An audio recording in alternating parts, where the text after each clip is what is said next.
So this morning we're back in the stone cabin with the trusty jackhammer, inching towards our goal of having a dry and level floor in the tiny house that's damp free and suitable for living in. But this project hasn't been going quite as smoothly as we'd hoped it would have. So in our last video, we started the process of taking up the old floor. And when we got underneath the first layer of concrete, it wasn't exactly what we expected to find. We were hoping that it was just going to be compacted earth and we could dig it all up with shovels and spades. But it's actually just massive rocks with huge cavities in. Not really the best foundation for a floor inside a house. Also, we haven't buried somebody here. We found a huge lump of bedrock that is rock solid and a pain in the caboose. We have broken the back of this job, thank goodness. We've got probably about 30% left to do. That does include the slightly nail-biting, nervous part of going around the edge of the room. We've left like a border around where the floor meets the walls, and we're going to tackle that with an SDS because we're not sure where the stones are going to start going under the wall. But hopefully if we just chip away at it, nothing too dramatic is going to happen, and we might get out of this unscathed.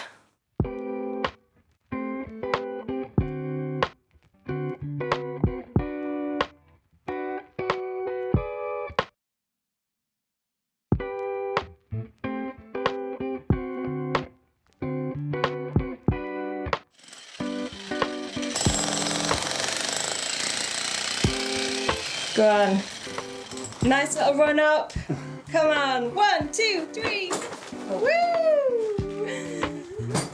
I'm so grateful for Ricky's muscles. There's no way, Jose, that I'd be doing that. No way, Jose. We are going to get a ramp though. We're not going to be whipping Ricky all day long, making him do that.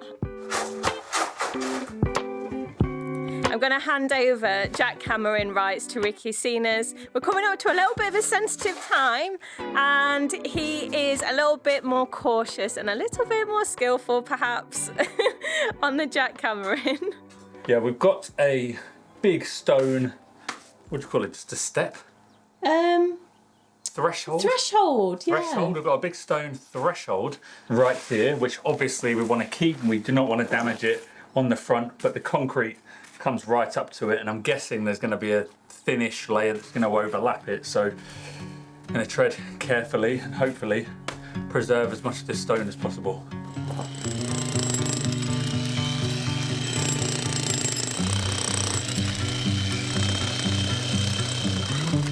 Oh, nice. That's got quite a clean edge. Look at that, beautiful.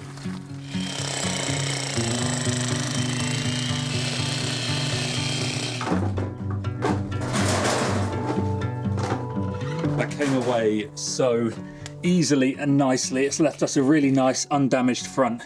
And it's a lovely stone, it's enormous, similar to what they would use in the corners. But yeah, happy with the progress we've made this morning. We've smashed it. So next we need to move on to the the edge that we've left around. But gonna get some food first. We'll come back and do that this afternoon.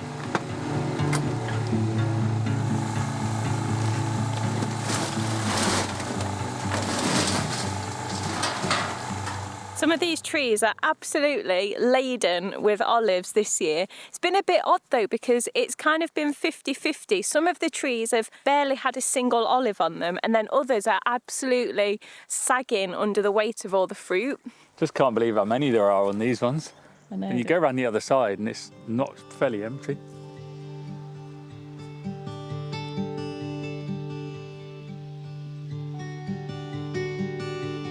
Yeah, we really need to get all of our olives picked. Our neighbour has already done all of their trees and taken them to the press, so we are running a little bit late. I've picked probably 4 trees so far, but I have pruned them as I've gone. So we've got a big pile of branches ready to be chipped and then used in the garden.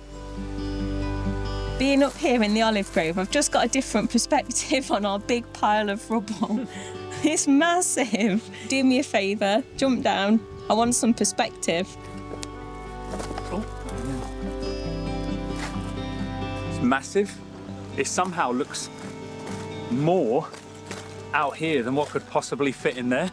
I know. We're going to have to find a solution for how to get rid of it, I think. Okay. Get some dinner.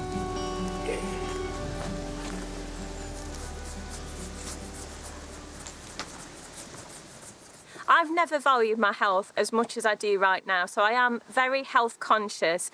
I love to eat well and exercise, but I also love to take care of my skin. I'm sure many of you are the same or know somebody who is, so I'm delighted to be partnering again with Foreo. They make wonderful skincare devices, and as we enter the season of gift giving, I'm excited to tell you that their biggest sale of the year is happening right now, with up to 50% off everything.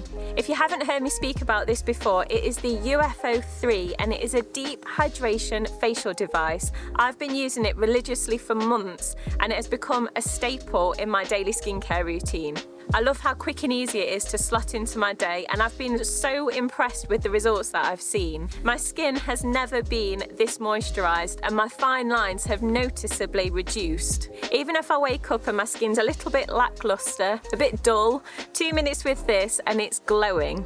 But this isn't all they make. They have a whole host of self-care devices designed for everyone, making them the perfect gift. It looks beautiful, it feels incredibly indulgent to use. It's like a spa treatment at home, but it's also incredibly practical and it's something they're going to use on a daily basis, so it's a gift that just keeps on giving. Click our link in the description to enjoy Foreo's Black Friday deals with up to 50% off across the site. Plus, if you use my code 10Victoria, you'll receive an additional 10% off. Whether you're looking to treat yourself, a loved one, or maybe both, there really is no better time.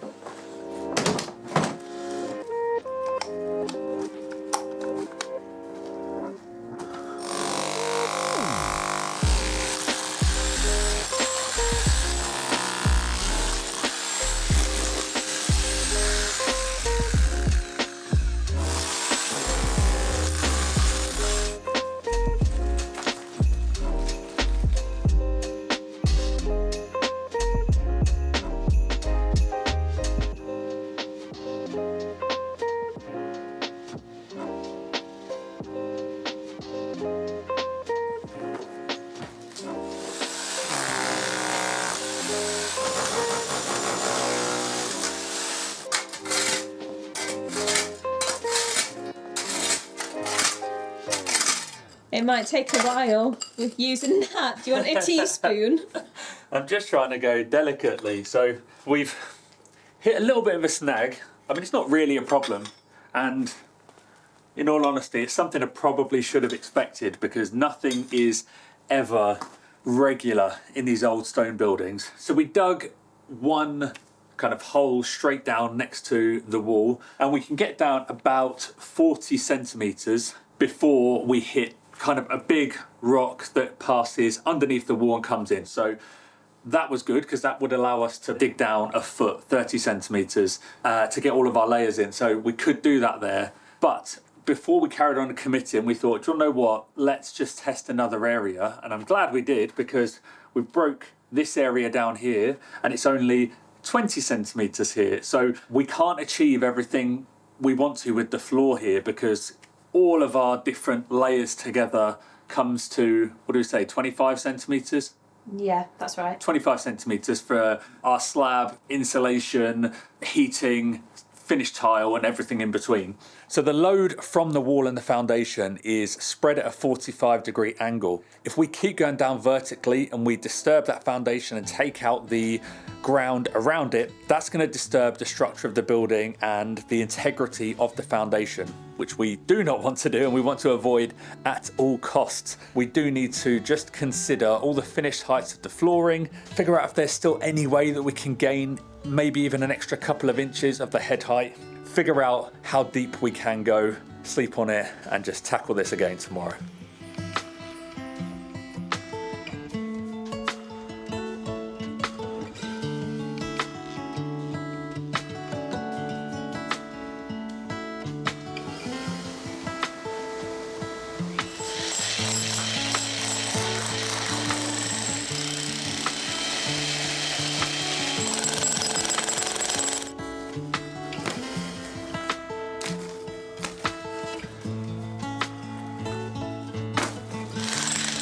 So we had a sit down last night and came up with our plan of attack. But before we start digging away at the edge of the room anymore, going to dispose of our dead body here and break up this huge bit of stone that's in the middle of the room, because as soon as we start taking more out at the edge, although we're not disturbing the foundation, it's going to disturb the walls a little bit, and this bad boy is rock solid and vibrating a lot. So we'll take out this first, then tackle the edges.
Like how low tech it is picking olives. You just sort of have to get in there and whack them with a rake. It also soon gets you warmed up as well. Even though it's a nippy one today, I think I might be shedding my jacket pretty soon. You just have to pull out these bigger twigs. You don't need to worry about all the little leaves, but the big twigs are a problem at the press. We did actually weigh up this year getting an electric harvest machine. I'm doing this because this is what the machine does. It's got long prongs and they kind of crisscross as you go down through the branches, pulling off all the olives, and it is a lot quicker. However, they're really quite pricey, and for 51 weeks of the year that was just going to be sat in the cupboard doing nothing, gathering dust. So this year at least we've decided not to invest in that. Also, it's really not necessary. It is more efficient, but it's not necessary. Our elderly neighbours have hundreds and hundreds of olive trees, and they are in their mid-80s and they still use just the basic plastic rakes. So if they can do it for their hundreds of olive trees, I think we can manage to use our rakes just a little bit longer, save our money for something else.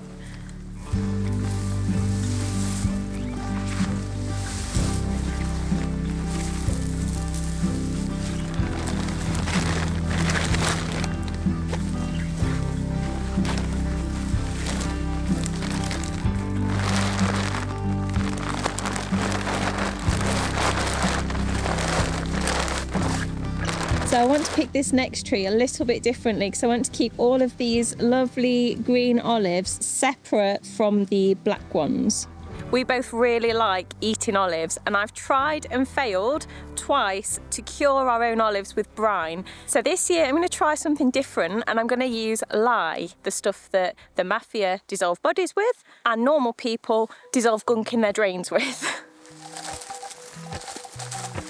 The reason you need to keep the black and the green olives separate for curing is because they're different ripenesses. So the black ones are far more ripe, and if they are cured for as long as the green ones, they're just going to turn to mush. I do also need to pick out all of the olives which have got a little dot on, because they are the ones that the fly larvae have burrowed into, and although it's edible, it's not appetising. So I'm going to keep my olives protein free and pick those olives out as well before they go into the lye water.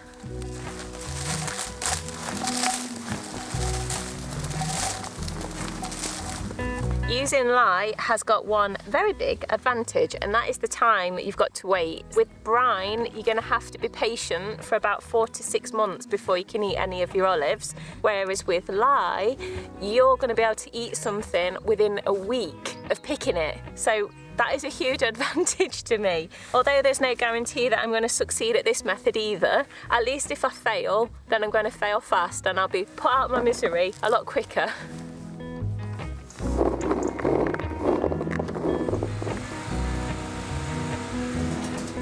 Blimey, you managed to break it all. Yeah, because obviously it was so solid and there was nowhere really for it to go.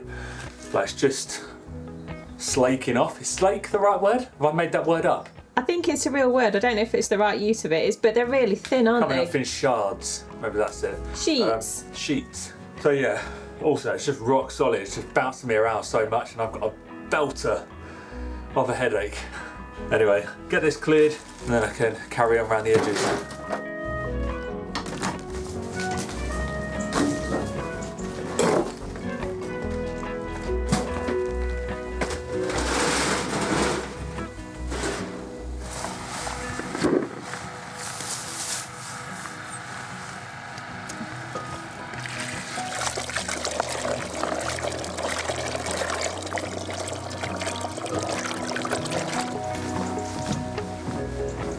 Okay, I think I'm ready. I think I'm prepared. I've got my clean olives, I've got my water, my PPE in the form of marigolds and some goggles, and of course I've got the caustic soda. This stuff is giving me the heebie-jeebies. It is potentially really dangerous. It's ever so alkaline, so you need to be really cautious not to get it on your skin and of course your eyes. So I need to mix it carefully, cautiously, and no splashing anywhere.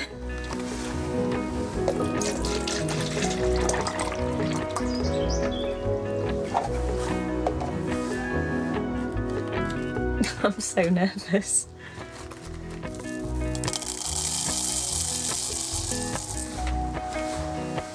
Right, this is the moment of truth. You have to add the caustic soda to the water, not the other way around. There is going to be a reaction, but I don't know what kind of reaction. Wish me luck.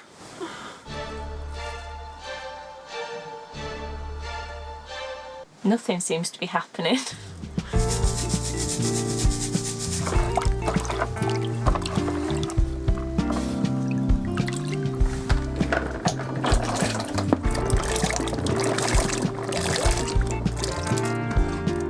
Final thing to do is put this back on top because they can't have air on them while they're curing, else they'll go brown. Ooh, will it fit? That is pretty snug.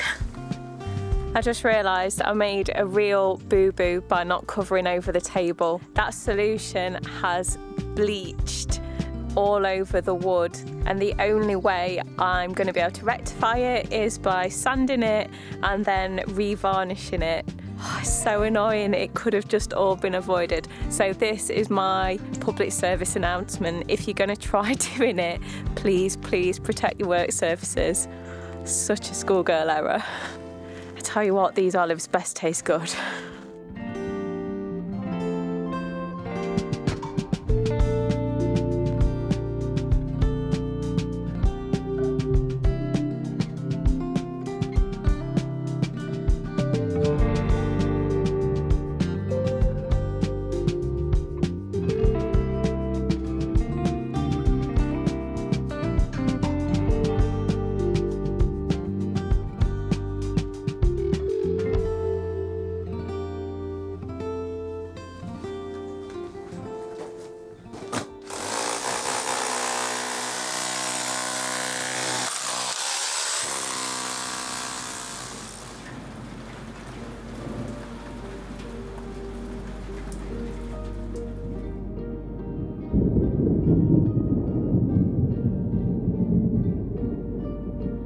Unexpectedly, we had an enormous storm last night and it absolutely chucked it down with rain. I've seen news reports this morning of some places in Portugal having awful flooding as a result. Thankfully for us, it wasn't too bad. However, one thing it has brought to our attention is that the damp problem in the tiny house is way worse than we thought it was. I don't know if you'll be able to see on the camera just how much darker the earth is down here, as well as in various points along the back and the front. So that's definitely a problem that needs addressing on the outside of the building. Probably you'd be looking at putting in a French drain, and at the moment it actually kind of slopes down towards the back of the building. So it's not surprising, but yeah, resolving that is going to be a job for another day. Right now we need to focus on finishing up in here.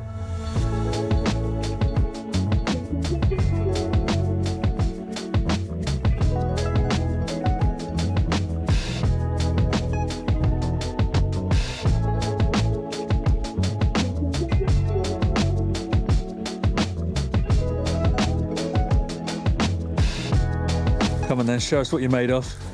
I've got to visualise my success. Phase 1. Good job. Very attractive.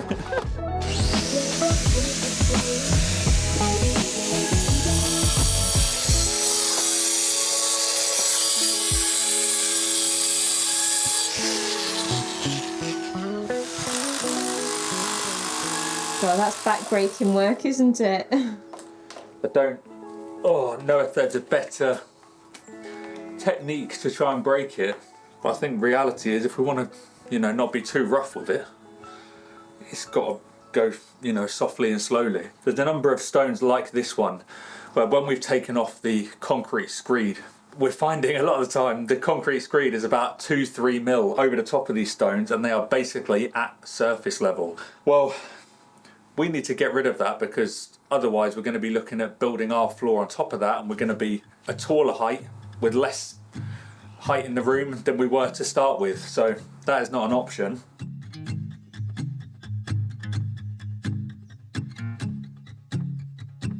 It is so easy for the building project to become all-consuming and for other stuff like land maintenance just to fall by the wayside. So with that in mind, I'm going to put a couple of hours into it this afternoon, see how far I can get, see if I can make a big dent in it. I don't know if you can tell the scale, but this big old pile here is after pruning just 3 or 4 of our olive trees. I can't remember off the top of my head exactly how many we've got, but it's about 90 and they all need to be pruned this year because we didn't do it last year and they benefit from being vigorously, aggressively pruned. So that is going to be quite an undertaking, but I think the best approach is probably going to be trim a few, chipper them and sort of go back and forth like that. Otherwise we're just going to end up with an absolute mountain to tackle. On the plus side though, we are not going to be short of chippings to use in the garden this year.